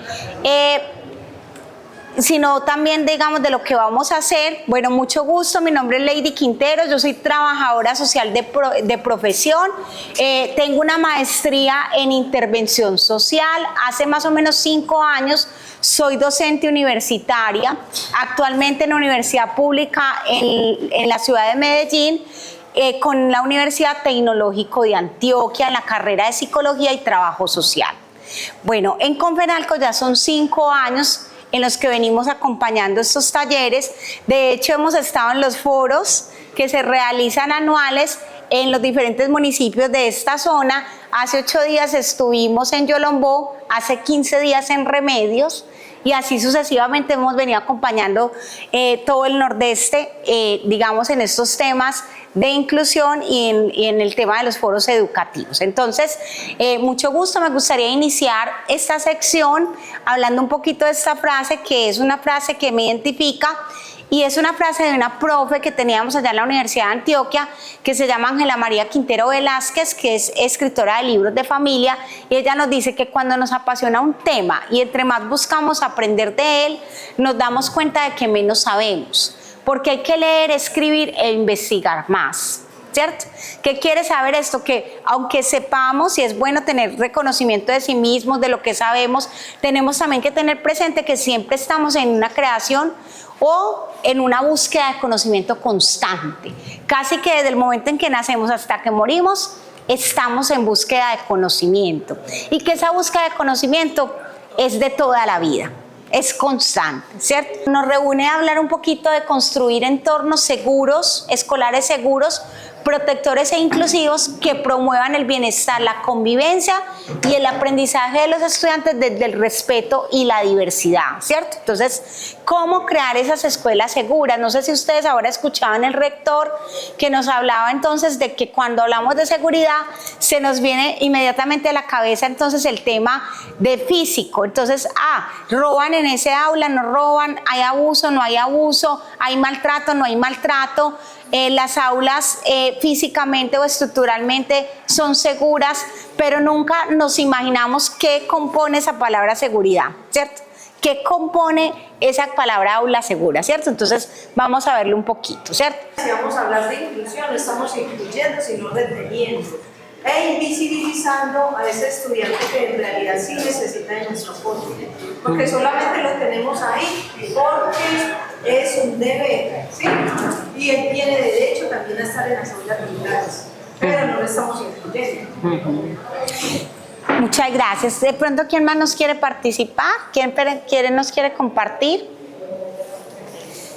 Bueno, miren, ahí es factor clave lo que dice la profe. Es muy importante tener en cuenta las herramientas precisamente, que son muchas. No solamente aquí vamos a ver algunas por el factor tiempo, pero hasta qué momento estamos dando esa inclusión si no tenemos herramientas para realmente dar una verdadera inclusión a esa persona. Entonces es bastante complejo, como decían los profes, ahora es un reto. Entonces vamos a hablar un poquito de qué entendemos entonces por escuela protectora y segura. Vamos a hablar un poquito de cuál es el significado, ¿cierto? Entonces la profe decía, son 3 términos muy diferentes, inclusive hablamos de términos gruesos o grandes, pero entonces cuando hablamos de escuela segura, protectora e inclusiva nos enfocamos más que todo en el tema de que los estudiantes aprendan, participen y se desarrollen integralmente, ¿cierto? Que es una puesta en escena, digamos, que tenemos todos como docentes y que desde el tema académico es bastante retador. Entonces, cuando hablamos precisamente de que los niños, niñas y adolescentes puedan desarrollarse integralmente, entonces evitar la violencia, la discriminación, exclusión, responder oportunamente a situaciones que puedan poner en riesgo el desarrollo de los niños, ¿cierto? Entonces, para ello es clave identificar factores de riesgo, que ahora lo vamos a hablar. Hablamos de que todos somos diferentes. No sé si ustedes recuerdan una frase que dicen mucho las abuelas, no sé si acá en Begachí, pero en Medellín lo dicen mucho, y es que los hijos son como los dedos de la mano. Son todos muy diferentes. Entonces imagínense si los hijos de una misma casa, con el mismo papá y la mamá muchas veces, con el mismo contexto, las mismas pautas de crianza, somos tan diferentes. Imagínense en un aula de clase, ¿cierto? Donde lo que dicen ustedes son 30 mundos, 20 mundos, etcétera. Por ejemplo, la universidad son 48 estudiantes por aula, 48 mundos, ¿cierto? Entonces, ¿cómo es de complejo realmente, digamos, muchas veces como docente, ese rol como docente en un equipo tan diverso, ¿cierto? Porque hablemos de equipos de trabajo como un aula de clase, tomarlo como un equipo de trabajo, ¿cierto? Digamos, cómo realmente esos 30 mundos, esos 20 mundos comprenden el mundo de manera diferente. Y en ese diálogo muchas veces de comprender ese mundo donde hay tanta disparidad, ¿cierto? Donde inclusive nosotros mismos como docentes tenemos tantas diferencias, ¿cierto? Entonces es bastante complejo esa lectura de hablar, digamos, de respetar la diferencia si no lo hacemos desde nosotros. Es importante esa parte. Mírenlo acá, reconocer la diversidad permite construir comunidades más justas y enriquecidas. Y la inclusión no significa solo aceptar las diferencias, sino garantizar la participación, el reconocimiento de todas las personas. El tema de la corresponsabilidad entre los actores involucrados para que esa escuela segura se dé, ¿cierto? Entonces no solamente es el Estado, también es la familia, también es el mismo estudiante, también son los docentes, son las institucionalidad o las instituciones. Entonces, ¿cómo se habla desde el mismo idioma, como decimos, ese diálogo precisamente entre esas entidades o entre esos, digamos, responsables, por decir, o corresponsables de ese proceso? Pero sabemos que en realidad no se da, ni se va a dar, ¿cierto? Que es bastante complejo, ¿cierto? Que antes tendemos a involucionar en muchos temas, desde el tema de equidad e inclusión, lamentablemente. Es compensar esas diferencias, equipararlas, darle un poquito más al que no ha tenido culturalmente, compensar o equiparar esas diferencias, ¿cierto? Entonces aquí nos vamos a ir de largo para que nos rinda un poquito, que ya casi se nos termina el tiempo. Vamos a hablar entonces de esas barreras que hablábamos ahora, ¿cierto? Esas barreras que no permiten que se dé muchas veces la diversidad, equidad e inclusión, desde las valoraciones negativas, actos discriminativos o señalamientos como la edad, la discapacidad, la religión o creencia, sexo, entre otras, ¿cierto? Son muchas las barreras que podemos encontrar. Entonces, cuando esas barreras existen, inclusive esas barreras traen otras problemáticas, ¿cómo podemos hacer para identificar entonces esos factores de riesgo? Lo hablábamos ahora. Realmente, no solamente son los estudiantes o la escuela, hay factores individuales, escolares, familiares y sociales que pueden generar esos factores de riesgo, ¿cierto? ¿Cuáles son? Vamos a identificarlos. Desde lo individual, entonces, baja autoestima, consumo de sustancias, problemas emocionales, que lo hablaba ahora el compañero desde el tema emocional, que es algo muy evidente, que genera muchas veces el tema de cómo no se resuelven esos conflictos. Desde lo escolar, miren tan importante esta, exclusión, discriminación y falta de apoyo. Desde lo familiar, violencia intrafamiliar, abuso sexual, negligencia, abandono, consumo de drogas de los cuidadores o adicciones, etcétera.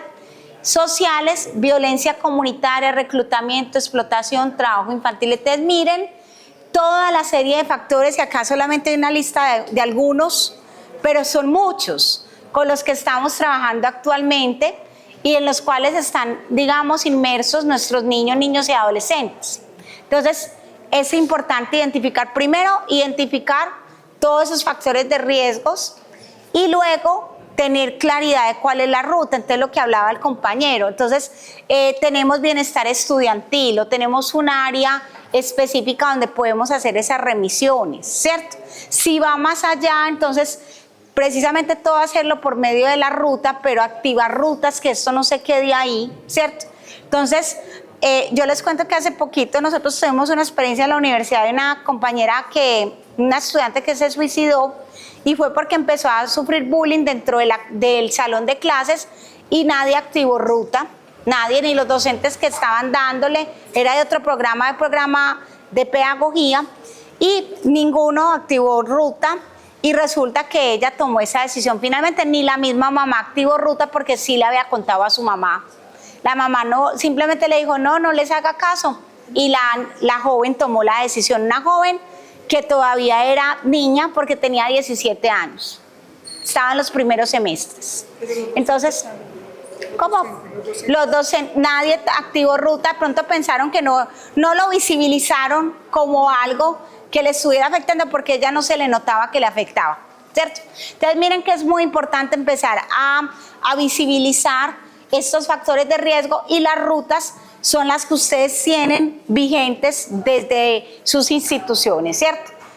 Bienestar estudiantil o la ruta que le hayan asignado para ustedes hacer, digamos, las respectivas remisiones para atender muchas problemáticas que se puedan dar. Bueno, vamos entonces ya para ir finalizando con estrategias para crear aulas seguras. Entonces son muchas estrategias. Aquí vamos a hablar solamente de 3, pero hay muchas, 3 que son fundamentales, pero pueden ustedes inclusive después, ojalá, indagar más sobre muchas y algunas otras estrategias que hay para crear aulas seguras. Miren esta tan importante, aprendizaje cooperativo e inclusivo. Entonces mira lo que dice: equipos diversos donde cada estudiante aporta sus capacidades, estrategias, roles rotativos, tutorías entre pares, metas compartidas, responsabilidad individual y grupal. Yo les contaba a los profes que en la ciudad de Medellín el año pasado estuvimos con estos temas, y desde las aulas se empezó a crear unas estrategias de mini mentores, ¿cierto? Los mini mentores son niños que generalmente están más avanzados en un tema, y cuando terminan de hacer, digamos, como su actividad, van y le explican a otro, pero dentro del mismo aula de clases, ¿cierto? Entonces eso, inclusive, pues díganse, de acuerdo como al informe que hicieron ahora a final de año, ha fomentado no solamente que el aula sea muy inclusiva y segura, sino que los mismos niños mini mentores fortalezcan la autoestima y también la de sus compañeros, al sentir que no están solos, que tienen un apoyo, ¿cierto? Entonces, esto de pronto ha dado pues un resultado positivo. Y el tema, digamos, de los roles compartidos, metas compartidas. Vamos con la educación socioemocional, que es otra estrategia, que es reconocer que todos aprenden de manera diferente e implica generar ambientes seguros. Los tipos de aprendizaje y el lenguaje que se utiliza desde el aprendizaje. Hablamos del auditivo, del visual, el kinestésico, de todos los tipos de lenguaje que me imagino ustedes más que nadie como desde el tema pedagógico conocen, ¿cierto? Por ejemplo, también se ha venido implementando que algunos docentes dicen, uy, no, pero eso es mucha carga, mucha responsabilidad. Y es que por cada tema que se trabaja o cada objetivo que hay en la unidad, se evalúa teniendo 3 posibilidades o 4 de acuerdo al tipo de lenguaje que más digamos, utilice la persona o el estudiante. Entonces el estudiante elige, por ejemplo, voy a presentar digamos, la actividad de forma visual, la voy a presentar de forma oral, la voy a presentar por medio de un audio, la voy a presentar por medio de un trabajo escrito, ¿cierto? Pero ahí sería eso, si hablamos obra de teatro, etcétera. Pero ahí hablaríamos que, por ejemplo, alguien dice, entonces tenemos que hacer 4 rúbricas. Sí, o sea, realmente sí. Porque usted como evalúa 4 actividades diferentes si no está planeando esas actividades desde una rúbrica de evaluación, ¿cierto?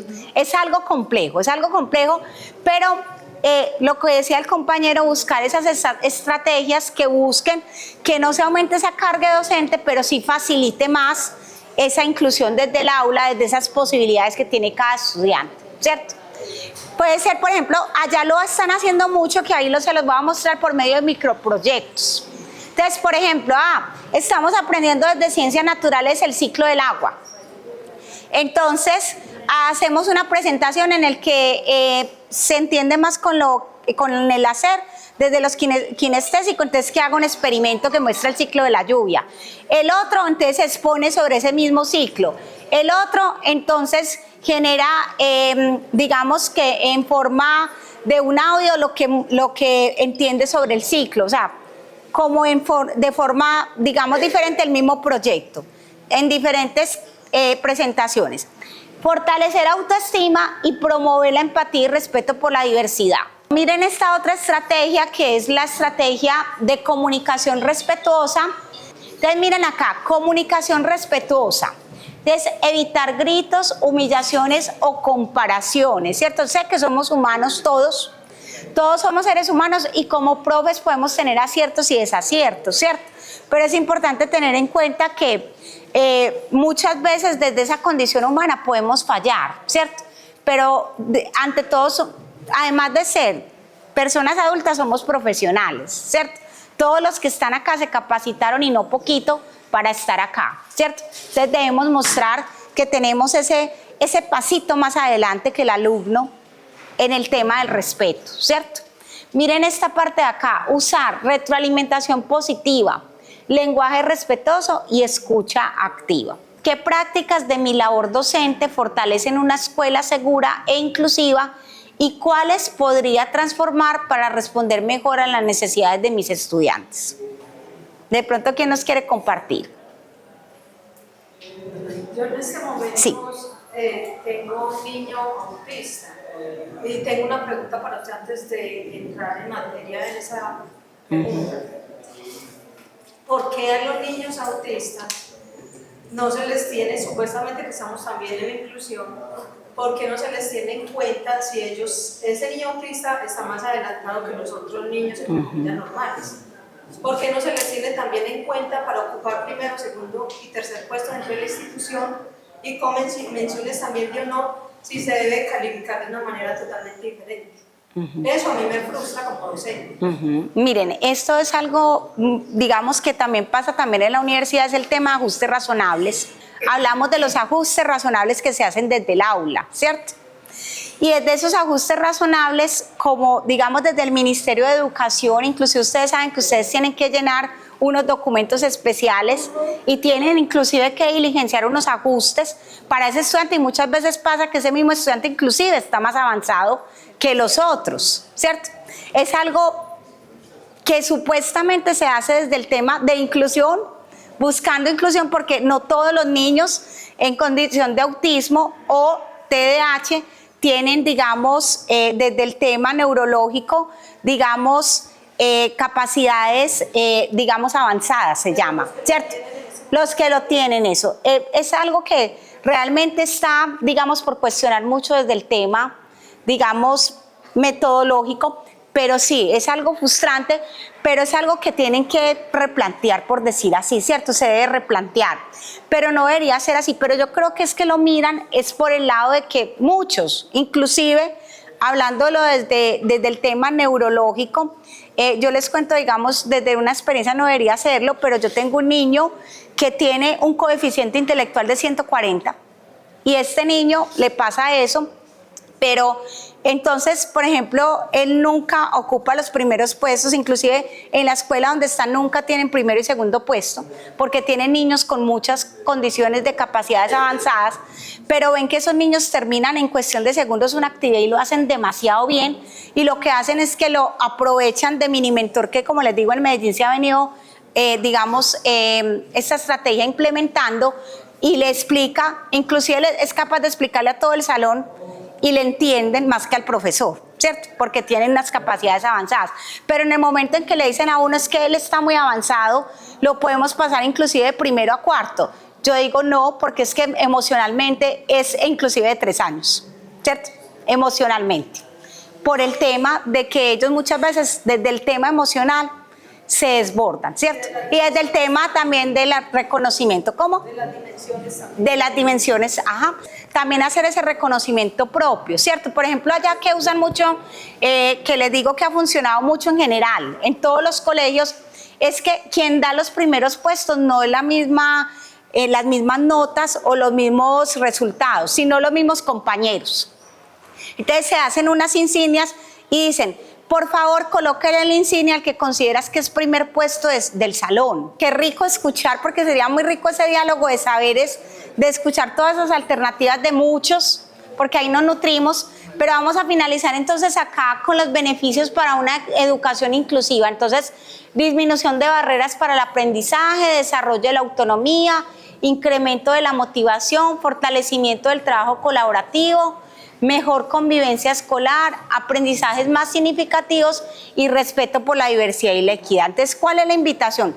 Son muchas estrategias, ¿cierto? Entre ellas muchas que ustedes ya han venido implementando, y que qué rico pues que ustedes tuvieran estos espacios regularmente para que ustedes mismos tuvieran este diálogo de saberes y de experiencias que nutren mucho ese ejercicio docente y esas percepciones. Entonces, la inquietud con que quiero que se vayan hoy es que hay muchas estrategias que, aunque han venido implementando, es muy rico que sigan retroalimentando esas estrategias para que logren precisamente esa inclusión en el aula y esas aulas seguras. Muchísimas gracias. Estén muy bien, Dios los bendiga, hasta luego. Gracias.